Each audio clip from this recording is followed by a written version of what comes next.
Hello fellow fly fishers and future fly fishers. Welcome to part one of my 10-part series on fly fishing for beginners.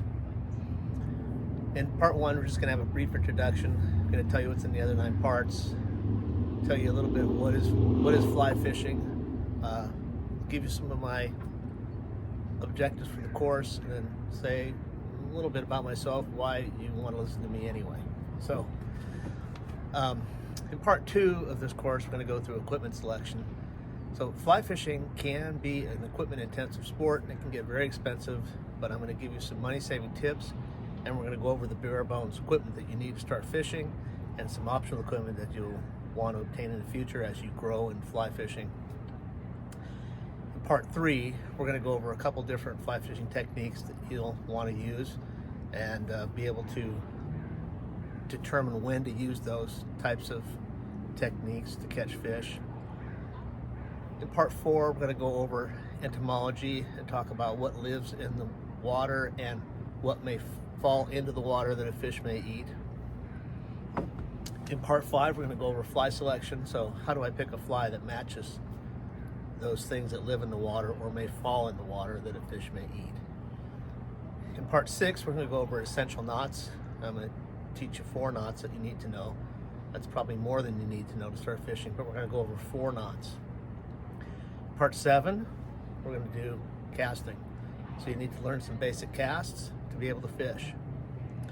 In part 8, we're going to go out in the field and we're going to fish and learn how to read the water, and also how to approach an area that you want to fish and how do you know that fish may be in that area. And we're going to use those 3 techniques, 2 or 3 techniques that we learned earlier. In part 9, we're going to go over wading safety, because I don't want you to get hurt out there, and we'll go over a little bit of that. And then in part 10, we're going to just cover a little bit of ethics and conservation that relates to fly fishing. So what is fly fishing? Is it an art, a sport, a hobby, science? To me, it's melding all of those into one beautiful activity, really. And fly fishing differs from conventional fishing. When in fly fishing, you're casting a weighted line, where conventional fishing, you're casting a weight on the end of a light line, whether that be a sinker or a lure.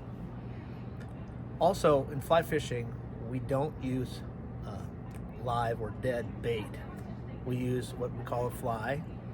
The fly is natural materials or synthetic materials or a combination of those 2 materials tied on a hook to represent something that may fall into the water or lives in the water that a fish may eat. So in a nutshell, that's fly fishing. Now my course objectives are: 1, go out and select equipment without breaking the bank. I'll give you some money saving tips on how to do that. And I also want you to, of course, learn your knots that you need to know, be able to cast a little bit when you get out there, or at least have an idea, be able to pick the right technique to use in certain situations under certain conditions, how to approach a spot where you think there's fish. I want you to learn all of these things and set a good solid foundation for future learning. Fly fish, there's so much to fly fishing. You can deep dive into entomology. There's casting competitions. There's different methods of fly fishing. You have tenkara, which is a Japanese style of fishing, fly fishing. There's Euro nymphing, which is another type of fly fishing. There's nymph fishing. There's dry fly fishing. Anyway, there's just a lot of areas you can dabble in or become expert in if you want to. Hey, why listen to me? Who am I anyway? I've been fishing since I was a little kid, up in the foothills and in the mountain streams and rivers. When my brother used to take me, I was about 10 or 11 years old. He probably wanted to lose me, but it didn't work. And I learned how to fish then, and I fished extensively up in the foothills as a teenager with my friends. We got very proficient at fishing with cricket on a very light line and no weights. The problem with doing that is, of course, the fish will swallow the hook and you're going to keep it because there's no catch and release. in that type of fishing. So in 1987, my wife bought me a fly fishing kit.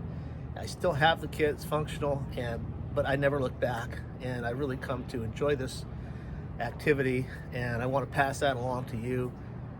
So really, thanks for watching. I hope you stick around for the other 9 parts, and again, thank you. See you then.